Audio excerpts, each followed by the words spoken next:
Hello students, today we will cover the topic software project planning and project scheduling. First of all, we should know what is a project. Project क्या होता है? A project is a well-defined task which is a collection of several operations done in order to achieve a goal, means a software development and delivery. एक software को develop करने के लिए आप जो टास्क जो आप डिफाइन करते हो और जिसके अंदर सीरीज ऑफ स्टेप्स होते हैं और सभी स्टेप्स आपस में जुड़े हुए होते हैं और आप स्टेप बाय स्टेप उस काम को कंप्लीट करते हो तो वो आपका प्रोजेक्ट कहलाता है। तो जनरल लैंग्वेज में हम यही बात करते हैं कि सॉफ्टवेयर कंपनी में आजकल क्या प्रोजेक्ट पे काम कर रहे हैं आप। इट मीन्स आप कोई ना कोई प्रोजेक्ट मतलब किसी न किसी टास्क को लेकर काम कर रहे हैं। आपकी पूरी टीम होगी, आपकी पूरी टीम में ये काम डिवाइड होगा और सभी आप कॉमन गोल के अचीव करने के लिए उस प्रोजेक्ट को कंप्लीट करते हैं। A project can be categorized as every project may has a unique and distinct goal. Obviously her project का एक यूनिक और एक डिस्टिंक्ट और गोल होना चाहिए, उद्देश्य होना चाहिए उसका। Project is not routine activity और day to day operations. Project कोई रूटीन एक्टिविटी नहीं है। ये जब आपको कंपनी में ऑर्डर मिलते हैं, जब कंपनी किसी से ऑर्डर लेती है तो उसी को कंप्लीट करने के लिए प्रोजेक्ट में काम करते हैं हम। ठीक है। A project is not a routine activity. Okay. Next is project comes with start time and and time. Her project को शुरू करने का और एंड करने का टाइम होता है, क्योंकि जो आप फिजिबिलिटी स्टडी में आप देखो, जो आप सबसे पहले आप करते हो प्लानिंग करते हो, फिजिबिलिटी स्टडी रिपोर्ट बनाते हो, तो उसमें आप ये टाइम फिजिबिलिटी में आपने जो पढ़ा था तो आप उसमें ये देखते हो कि प्रोजेक्ट को कितना कंप्लीट होने में कितना टाइम लगेगा। Project ends with it goals which is achieved, hence it is a temporary phase in the lifetime of an organization. Her project का अपना एक यूनिक गोल होता है जिसे आप विद इन टाइम कंप्लीट करते हो। Project needs adequate resources in terms of time, man power, finance, material, knowledge bank, और हर प्रोजेक्ट को कंप्लीट करने के लिए इन चीज़ों की रिक्वायरमेंट होती है। Do you know what is software project planning? अब आपने एक सिंपल प्रोजेक्ट की बात की कि प्रोजेक्ट कोई भी हो सकता है। इवन आप कोई ब्रिज बनाने का प्रोजेक्ट है, कोई गाड़ी बनानी है, किसी मैन्युफैक्चरिंग कंपनी का कोई भी प्रोडक्ट ले सकते हैं, सॉफ्टवेयर कंपनी का ले सकते हैं। कोई भी काम आपका प्रोजेक्ट होता है। अगर हम सॉफ्टवेयर इंडस्ट्री की बात करें तो सॉफ्टवेयर प्रोजेक्ट प्लानिंग क्या होता है? A software project is the complete procedure of software development from requirement gathering to testing and maintenance, carried out according to the execution methodologies. देखिए, सॉफ्टवेयर को डेवलप करने के लिए आप रिक्वायरमेंट एनालिसिस से ले करेक्शन से लेकर analysis, designing, testing, coding, implementation, maintenance, आप सभी कुछ करते हो एक्टिविटीज़ को विद ड्यू प्रोसीजर। इन सभी को हम क्या बोलते हैं? प्रोजेक्ट प्लानिंग या software project planning. Software project planning is the complete methodology of programming advancement from requirement gathering to testing support completed by execution procedures in specified period to achieve intended software product. ये देखिए, ये definition same ही है। इसको आप software project planning कह सकते हो। Need of software project management. Software development is a sort of all new streams in world of business, and there is next no to involvement in structure programming items. Most programming items are customized to accommodate users needs. User necessities कह लीजिए या आप user need कह लीजिए। Software project की management की आवश्यकता क्यों होती है? इस डायग्राम में देखिए, बेसिकली क्या होता है, एक सॉफ्टवेयर को बनाने के लिए आप 3 कॉन्स्टेंट को मेन ध्यान में रख के चलते हो। एक तो वो ड्यू टाइम में कंप्लीट हो जाए, उसकी कॉस्ट कम से कम हो, मिनिमाइज़ हो और क्वालिटी उसकी हाई हो।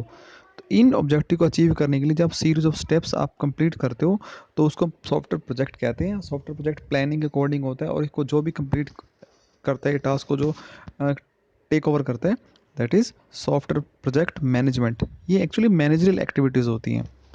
Role of software project manager. Software project manager कह लीजिए, आप सिस्टम एनालिस्ट कह लीजिए, उनका रोल क्या होता है किसी भी सॉफ्टवेयर प्रोजेक्ट को स्टार्ट करने से लेकर एंड होने तक?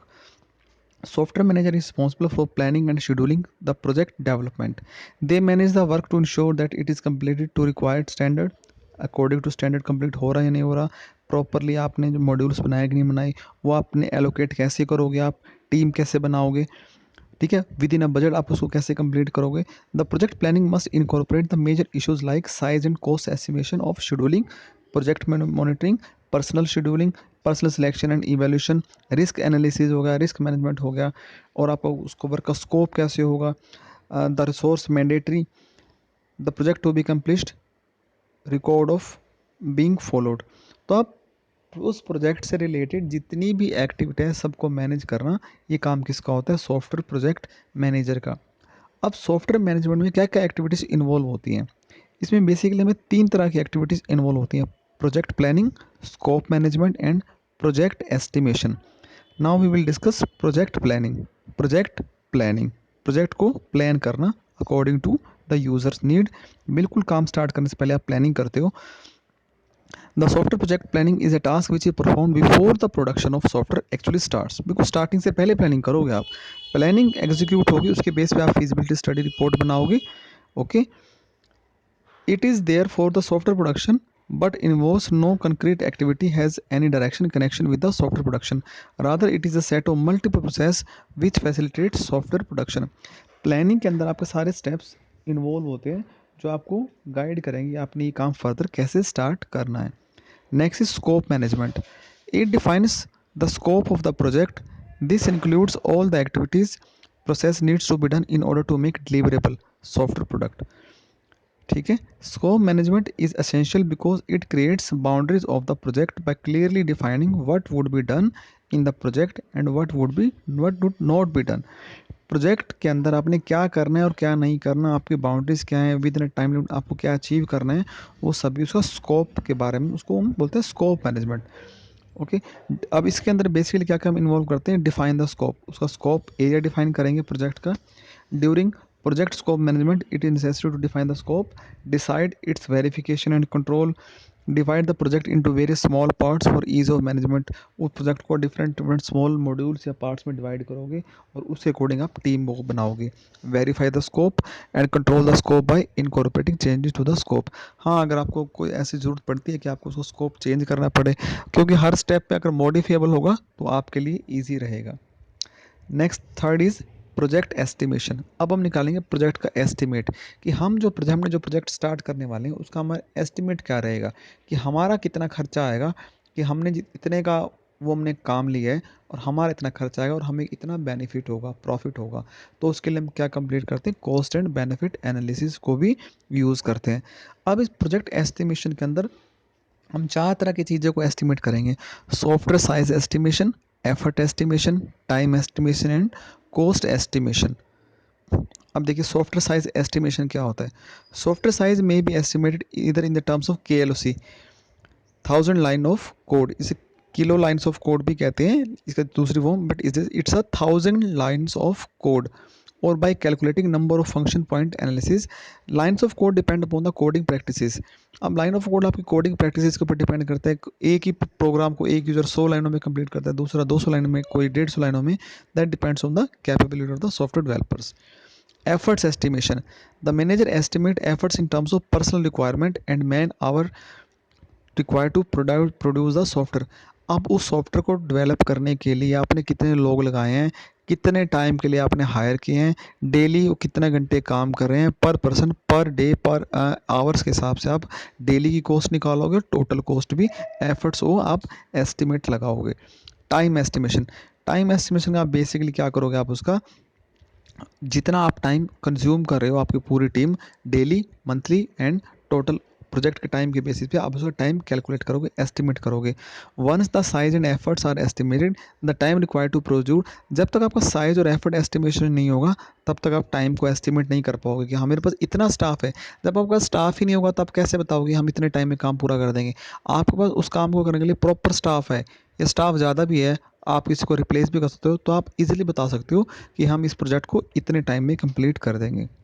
कॉस्ट एस्टिमेशन, कॉस्ट को एस्टिमेट करने के लिए this might be considered as the most difficult of all because it depends on the more elements than the previous ones. इसमें आप क्या करोगे? Size of software, software quality, hardware क्या क्या रही है, आपको क्या क्या टेक्नोलॉजी चाहिए, क्या सॉफ्टवेयर रिक्वायरमेंट रहेगी, पर्सनल स्टाफ को ट्रेनिंग देने की रिक्वायरमेंट है या नहीं, उनका ट्रेनिंग पे क्या खर्चा आएगा, and communication, travel involving training and support, और सारी स्किल्स, सभी तरह का लाइसेंस, क्या क्या रिक्वायरमेंट रहेंगे आपको, तो वो सारे आपका कॉस्ट में आएगा, cost estimation. Next topic is project scheduling. Project planning हो गई, अब हम इसको करेंगे schedule. Project scheduling in a project refers to road map of all activities to be done with specified order within a time slot allotted to each activity. ठीक है, हर activity को आप टाइम स्लॉट में divide करोगे और उसको बताओगे कि ये एक्टिविटी इतने टाइम में कंप्लीट होगी। Project manager tend to define various tasks and project milestone and arrange them keeping various factors in mind। Project manager का ये काम होता है कि आपको सारे के सारे फैक्टर्स को माइंड में लेकर चलता है और उसके अकॉर्डिंग आप प्रोजेक्ट को शेड्यूल करता है। They look for task lie in the critical path in the schedule which are necessary to be complete in a specific time. Time bound manner में होते हैं जो क्रिटिकल आपके जो इसके पार्ट्स होते हैं सॉफ्टवेयर प्रोजेक्ट के डेवलपमेंट के, वो with in a time complete होने ज़रूरी होते हैं। अब सॉफ्टवेयर शेड्यूलिंग के अंदर बेसिकली अरेंजमेंट ऑफ टास्क होता है। आप सारे टास्क को अरेंज करते हो कि कैसे कब when to do how to do what to be done and what is not to be done. For scheduling a project, it is necessary to break down the project task into smaller manageable form, find out the various tasks and correlate them। different tasks को find out करो, उनको correlate करो, उनका estimated time frame out करो, frame बनाओ उसको कि ये टास्क इतने टाइम में, ये टास्क इतने टाइम में, टोटल टास्क इतने टाइम में कंप्लीट होंगे। उनको वर्क यूनिट में डिवाइड करो और हर मॉड्यूल के लिए आप टीम अपॉइंट करोगे। Assign adequate number of work units from each task and calculate total time required for project from start to finish. Okay, now resource management. Task management हो गई आपकी, प्रोजेक्ट एस्टिमेशन हो गई। इसके बाद आप रिसोर्स को मैनेज करोगे। रिसोर्सेज क्या रहेंगे आपके? हार्डवेयर, सॉफ्टवेयर और मैन पावर। ये सारे रिसोर्सेज हैं जिनको आप यूज़ करके उस प्रोजेक्ट को कंप्लीट करोगे। All the element used to develop a software product may be assumed as resources for that project. This may include human resource, productive tools, software libraries, hardware resources, servers, everything. The resources are available in the limited quantity and stay in the organization as a pool of assets। ये सारे देखिए सीधी सी बात है, अगर आप एक project को develop करने जा रहे हैं तो उसको आपको PHP में डेवलप करना है और PHP के साथ आपको डिफरेंट ग्राफिक सॉफ्टवेयर भी चाहिए, फ्लैश चाहिए, माया का सॉफ्टवेयर चाहिए। अगर आप वेब बेस्ड सॉफ्टवेयर बना रहे हैं तो PHP आपके सिस्टम में होने चाहिए, लाइसेंस वर्जन होना चाहिए, आपके पास सिस्टम उस कन्फिग्रेशन के होने चाहिए, सर्वर्स होने चाहिए, नेट कनेक्टिविटी हो, कम्युनिकेशन टेक्नोलॉजीज हों ताकि आप उस साइट को सर्च कर सको। आप सर्वर पे स्पेस लेने के लिए डोमेन होस्टिंग, वेब होस्टिंग की फैसिलिटी भी हो, या आप आउटसोर्सिंग करते हो उसको, और आपके पास PHP कोडिंग करने के लिए आपको टेक्निकल स्टाफ भी होना चाहिए। तो ये सारी आपकी एक बार तो कॉस्ट लग गई, ये आपका रिसोर्सेज हैं। अगर आप इन पर कॉस्ट खर्च करते हो, लगाते हो, लागत लगाते हो कि हमने खर्च करके ये चीज़ें खरीद ली, अब हमने सॉफ्टवेयर बना के दे दिया, बट आपकी ये वन टाइम कॉस्ट रहती है। ये आपकी अब कंपनी की असेट्स बन जाती है। आप कभी आप नेक्स्ट प्रोजेक्ट जब शुरू करोगे तो आप इन चीज़ों को दोबारा परचेज नहीं करोगे, ये तो आपकी हो गई। Okay, determining resources required at a particular stage and their availability, manage resources by generating resource requests when they are required and deallocating when they are no longer needed। आपको उस प्रोजेक्ट के अंदर जो जो रिसोर्स जब जब चाहिए आप उसे प्रोवाइड कराओगे। आपको सर्वर चाहिए, आपने सर्वर प्रोवाइड करा दिए या सर्वर हायर कर लिए, जब आपको इनकी ज़रूरत नहीं है तो आपने वो हटा दिए। तो रिसोर्सेज की मैनेज करना भी क्या कहलाता है? Resource management. Project risk management. हर प्रोजेक्ट्स के अंदर क्या होता है? रिस्क एनालिसिस होता है, रिस्क मैनेजमेंट होता है कि हमारे प्रोजेक्ट में मेजर रिस्क के रीजंस क्या क्या रह सकते हैं। वो उस रिस्क के आपका प्रोजेक्ट की क्राइसिस तो नहीं आएगी, और उनको आप कैसे पहले तो आइडेंटिफाई करोगे और फिर कैसे उनको रिमूव करोगे। ठीक है, risk management involves all the activities pertaining to identification, analysis and making provision for predictable and non predictable risk in the project. आप कोई ब्रिज बनाने जा रहे हो, आपको पता नहीं है मौसम कैसा होगा, अगर 15 दिन बारिश आ जाती है आपका काम रुक जाएगा, तो आपको 15 दिन काम डिले हो गया, वो नॉन प्रिडिक्टेबल रिस्क था। बट अगर आपने उसको पहले से प्रिडिक्ट कर लिया कि ऐसा कुछ मौसम हो सकता है, आपने पहले से कोई अरेंजमेंट कर लिया, तो आपका काम भी चलता रहे और कोई आपको दिक्कत ना हो। तो डिफरेंट डिफरेंट फील्ड में, डिफरेंट डिफरेंट प्रोजेक्ट में अलग तरह के रिस्क होते हैं। तो इनके लिए अलग टीम होती है जो प्रोजेक्ट को रिस्क पहले आइडेंटिफाई करेगी और फिर उनको हैंडल करती है। रिस्क मैनेजमेंट प्रोसेस के अंदर क्या क्या चीज़ें इन्वॉल्व होती है? Number 1 identification, categorise, manage and monitor. पहले तो आइडेंटिफाई करोगे कौन कौन से पॉसिबल रिस्क आपके प्रोजेक्ट में आ सकते हैं, क्या क्या प्रॉब्लम आ सकती हैं जिससे कि आपका पूरा प्रोजेक्ट फेल हो सकता है। फिर आप उनकी कैटेगरीज करोगे, कितने high risk, medium risk, low risk, किस टाइप का रिस्क है वो। ठीक है, उसके बाद आप मैनेज करोगे उनको दूर करने के लिए, रिस्क को कवर करने के लिए आप अपना अरेंजमेंट्स करोगे, एंड देन मॉनिटर करोगे कि आपने अरेंजमेंट कर दिए, अब आपने प्रोजेक्ट स्टार्ट कर दिया, वो रिस्क अभी दोबारा तो नहीं आ रहा या आपके प्रोजेक्ट को कहीं से अफेक्ट तो नहीं कर रहा। Okay, project communication management. Effective communication plays a vital role in the success of a project. It bridges the gap between the client and the organization, among the team member as well as the stakeholder of the project। अब एक project के अंदर communication का बहुत बड़ा role होता है। Project की डिफरेंट एंटिटीज़ के बीच में, पूरी मैनेजमेंट के हर लेवल के बीच में प्रॉपर कम्युनिकेशन होना चाहिए। उसके लिए हम क्या देखेंगे? Planning. This step includes the identifications of the stakeholder of the project and the mode of communication among them। कि आप प्लानिंग करके, आप अपनी प्लानिंग आपने कर ली, आपने रिपोर्ट बना ली, आप उसको आगे कैसे कम्युनिकेट करते हो, अपने टीम लीडर को कैसे बताते हो, क्योंकि काम किसने करना है? टीम लीडर ने करना है, प्रोजेक्ट मैनेजर ने करना है। ठीक है, प्रोजेक्ट मैनेजर ने रिस्क एनालिसिस कर लिया, सपोज रिस्क एनालिसिस करने के बाद कैटेगराइज कर दिया, अब वो कैसे बताएगा अपने आगे टीम को कि ये रिस्क आ सकते हैं आपके प्रोजेक्ट में, आपने ऐसे काम करना है। तो हर स्टेप पे एक सिस्टम की डिफरेंट एंटिटीज़ क्या करती हैं? कम्युनिकेट करती हैं। Number 2 is sharing. After determining various aspects of planning, manager focus on the sharing correct information with the correct person। Obviously, अगर आप प्लानिंग करके शेयर नहीं करोगे, आप उसको प्रॉपरली कन्वे नहीं करोगे अपने मैसेज को, तो वो कम्युनिकेशन, आपका कम्युनिकेशन गैप बन जाएगा, जिससे कि आपको आगे प्रॉब्लम आ सकती है। Then feedback. फीडबैक क्या होता है? फीडबैक रिवर्स प्रोसेस होता है। जब आपने रिस्क एनालिसिस के बारे में बता दिया, आपने कम्युनिकेट कर दिया, आपने प्रोजेक्ट की मेन फीचर्स को आगे कन्वे कर दिया, तो जब आपके नीचे वाली टीम जो उसको काम को पूरा करेगी, वो फीडबैक आपको रिवर्ट देगी। तो आपको पता लगेगा कि हाँ, जो हमने एक्टिविटीज़ परफॉर्म की हैं, किसी भी स्टेप पे, प्लानिंग हो, शेयरिंग हो, फीडबैक हो, रिस्क एनालिसिस, फिजिबिलिटी स्टडी में, प्लानिंग में, रिक्वायरमेंट कलेक्शन में, जब आपको फीडबैक मिलती है, तभी आपको पता लगता है कि आपने जो जिस काम को अभी, जिस फेज़ को अभी कंप्लीट किया है, उसमें कोई कमी तो नहीं है। Closure. At the end of each major event, and phase of SDLC और end of the project itself, administrative closure is formally announce. हर स्टेप के बाद एक प्रॉपर ऑफिशियली क्लोजर होता है कि हाँ, हमने ये फेज कंप्लीट कर लिया, now it is close, now move to the next step. अब डिजाइनिंग करनी है आपने, रिक्वायरमेंट होगी आपकी कंप्लीट। अगर आप ऑफिशियली क्लोज नहीं करोगे तो रिक्वायरमेंट क्या चलती रहेगी। तो डाउट नहीं रहना चाहिए किसी भी टीम मेंबर के बीच में कि अभी अभी प्लानिंग हो रही है कि नहीं हो रही, प्लानिंग ख़त्म तो नहीं हो, कब होगी। ठीक है, उसके बाद फिर आप मूव करोगे डिज़ाइनिंग पे। डिज़ाइनिंग ख़त्म होने के बाद आप अनाउंस करोगे, हाँ, हमारी डिज़ाइनिंग कंप्लीट हो चुकी है, these are final reports, now you have to make a code. आपको कोडिंग करनी है। ठीक है, हर स्टेप पे प्रॉपर ऑफिशियली क्लोजर होता है। Project management tools. प्रोजेक्ट को मैनेज करने के लिए डिफरेंट टूल्स ईजाद किए गए हैं। The risk and uncertainty rises multifold with respect to the size of project, even when the project is developed according to set of methodologies। Different type के tools हैं। देखिए, number 1 is Gantt chart. Gantt chart 1917 में Henry gent ने बनाया था, उनके नाम पे इसका इस चार्ट का नाम हुआ था। इस मेथड में क्या होता है? It represent project schedule with respect to time periods. इसमें आप ना टाइम स्लॉट्स बना लेते हो वर्टिकल कॉलम्स में। वीक्स 1 2 3 4 5 6 7 10 100 वीक्स का पूरा शेड्यूल है। आपने प्लानिंग की फर्स्ट 3 वीक में आपने प्लानिंग की। डिज़ाइनिंग की आपने 3rd वीक से लेकर 5th वीक तक। दिखाई दे रहा है आपको? यहाँ पे देखिए,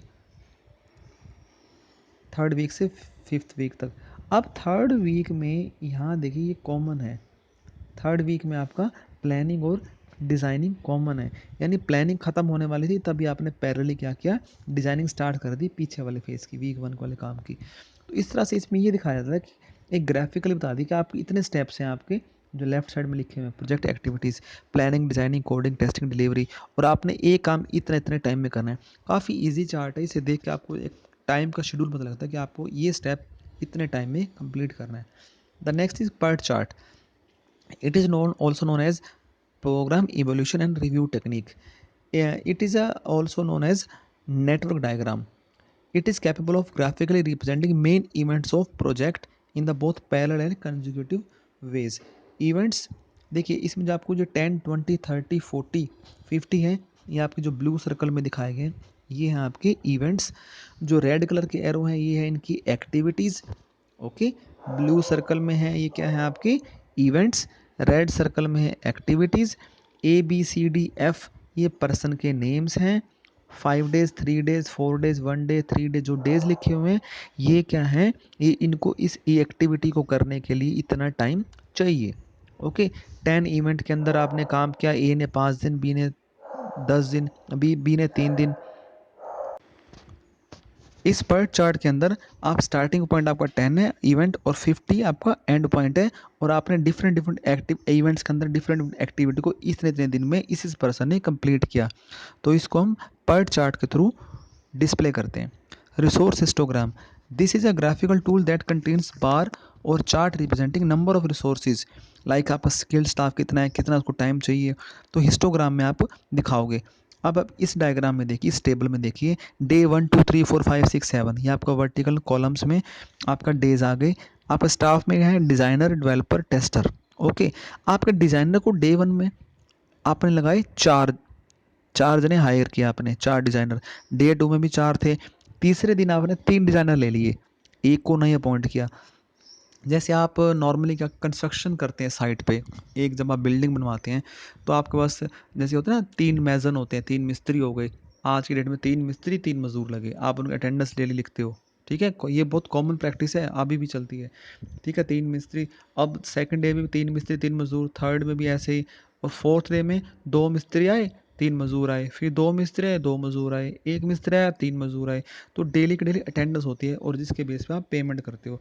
तो पर्टिकुलर स्टाफ कितने कितने दिन आया, कितने कितने दिन हायर किया, इससे आप डेली की डेली अपनी कॉस्ट को एस्टिमेट कर सकते हो। इस टेबल को बना के आप एक्सेल में सीधा आप चार्ट बना सकते हो, जिसे हम रिसोर्स हिस्टोग्राम कहते हैं।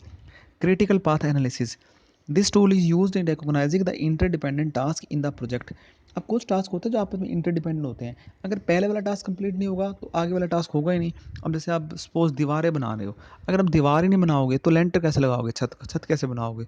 तो एक हर स्टेप, कुछ स्टेप्स या मैक्सिमम स्टेप्स ऐसे होते हैं जो अपने प्रोसीडर स्टेप्स, जो उसके पीछे वाले स्टेप्स होते हैं उन पर डिपेंडेंट होते हैं। जब आप पीछे वाले स्टेप्स को कंप्लीट करोगे तो नेक्स्ट आगे वाले स्टेप्स कंप्लीट होते हैं। It also helps to find out the shortest path और critical path to complete the project successfully. अब डिफरेंट डिफरेंट पाथ्स हैं। सपोज हम इस डायग्राम में देखिए, अगर एक एक्टिविटी से, एक इवेंट से दूसरे इवेंट में जाने में आपको ऊपर वाले अगर हम 10 से 20 और फिर 40 पे जाएं, देखें तो ए को 5 दिन और एक दिन सी को 6 दिन लग रहे हैं। ऊपर वाले ब्लॉक में देखें तो यहाँ पर हमें 6 दिन का टाइम लग रहा है। ठीक है, 10 से 40 पे जाने में। और अगर हम ऐसे ही हम यहाँ से देखें 3 और 4 7 दिन का टाइम लग रहा है। नीचे इस यहाँ के थ्रू जाएं, हम यहाँ के थ्रू जाएं तो हमें लग रहे हैं 7 दिन, ऊपर के थ्रू जाएं तो हमें लग रहे हैं 6 दिन। सो उस वाले रूट से हमें कुछ इवेंट्स कम रह रहे हैं, वो हमारा शॉर्टेस्ट पाथ है। बट उसमें फिर क्रिटिकल पाथ भी चेक करते हैं, अगर वो हमारा टफ क्रिटिस कॉम्प्लेक्सिटी ज़्यादा है तो हम उसको अवॉइड करेंगे, नहीं तो वो हमारा ज़्यादा टाइम कंज्यूम कर लेगा। Thank you, have a nice day.